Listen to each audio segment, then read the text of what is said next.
Hello दोस्तों, तो कैसे हैं आप लोग। दोस्तों, आज इस वीडियो में हम भगवान हनुमान जी की चर्चा करेंगे। जानेंगे कि वो कौन थे, कैसे आए, और ऐसे अननोन फैक्ट की बात करेंगे जो आपको शायद ही पता हो। ठीक है गाइज, तो कमेंट बॉक्स में बताना अगर आपको पहले ये नहीं पता था। तो भगवान हनुमान जी के जन्म की कहानी बहुत लंबी है। एक बार राजा दशरथ पुत्रोषित यज्ञ कर रहे थे। ठीक है, यज्ञ के बाद ऋषि ने उनकी सभी पत्नियों को खाने के लिए खीर दी थी।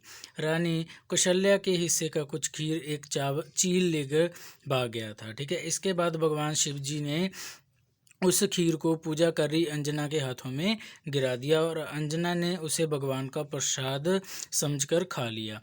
इस प्रकार हनुमान जी का जन्म हुआ था। आपको बता दूं कि जो भगवान हनुमान जी थे वो भगवान शिव के अवतार थे। ठीक है गाइस, तो आगे हम जानते हैं कि ऐसे अननोन फैक्ट जो आपको नहीं पता है।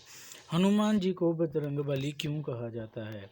एक बार सीता माँ अपनी मांग में सिंदूर लगा रही थी। ये देखकर हनुमान जी ने पूछा कि आप सिंदूर क्यों लगा रही हो। इस पर सीता माँ ने कहा कि श्री राम उनके पति हैं, उनकी लंबी उम्र के लिए सिंदूर लगाती हूँ। ये सुनकर हनुमान जी ने सोचा अगर थोड़े से सिंदूर से श्री राम की उम्र लंबी हो सकती है, इसीलिए उन्होंने अपने पूरे शरीर पर सिंदूर लगा लिया ताकि श्री राम की उम्र लंबी हो जाए। सिंदूर को बजरंग कहा जाता है। यही कारण है कि हनुमान जी को बजरंग बली कहा जाता है। ठीक है, तो आगे जानते हैं दूसरा फैक्ट। संस्कृत में हनुमान जी का अर्थ, हनु का अर्थ है जबड़ा और मन का अर्थ है विपरीत करना। आप सभी जानते हैं हनुमान जी को बचपन में मारुति के नाम से बुलाते थे। हनुमान जी ने सूर्य को फल समझकर खा लिया था, जिससे पूरे संसार में अंधेरा हो गया था। भगवान इंद्र ने क्रोधित होकर हनुमान जी पर वज्र से प्रहार किया, जिससे उनका जबड़ा टूट गया। इस घटना के बाद मारुति को हनुमान कहने लगे।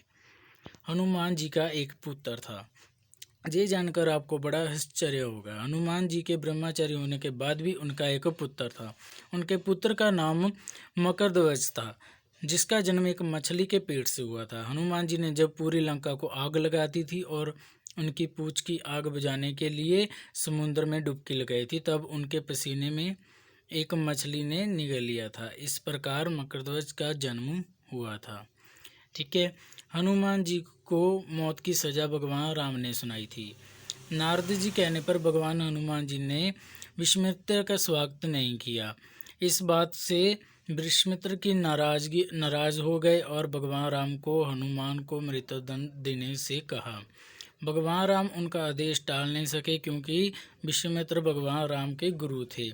इसके बाद हनुमान जी राम नाम का जप करने बैठ गए, जिसके कारण बाण भी उनका कुछ नहीं बिगाड़ सका। ऐसे देखकर श्री राम ने ब्रह्मास्त्र का प्रयोग किया, लेकिन ब्रह्मास्त्र भी वापिस लौट आया। ये सब देखकर श्री राम ने हनुमान जी को मृत्युदंड का विचार त्याग दिया। हनुमान जी ने भी की थी रामायण की रचना। जी हाँ, हनुमान जी ने भी रामायण की रचना की थी। भगवान श्री राम के राज्याभिषेक के बाद हनुमान हिमालय पर्वत चले गए थे। वे वहाँ उन्होंने अपने नाखून से हिमालय की दीवारों पर रामायण को लिखा था। जब महर्षि वाल्मीकि अपनी रामायण को हनुमान जी को दिखाने गए तो वे दीवारों को वर्णित रामायण को देखकर उदास हो गए, क्योंकि उनका ना मानना था कि हनुमान जी की रामायण श्रेष्ठ है। ये सब देखकर भगवान राम समझ गए और उन्हें अपनी रामायण को मिटा दिया। ठीक है, तो गाइज ये थे अननोन फैक्ट जो आपको शायद ही पता हो। अगर पता थे पहले तो कमेंट बॉक्स में ज़रूर बताना। बाकी वीडियो को लाइक शेयर एंड चैनल को सब्सक्राइब जरूर करना। तो मिलते हैं गाइज अगली वीडियो में। Thank you guys.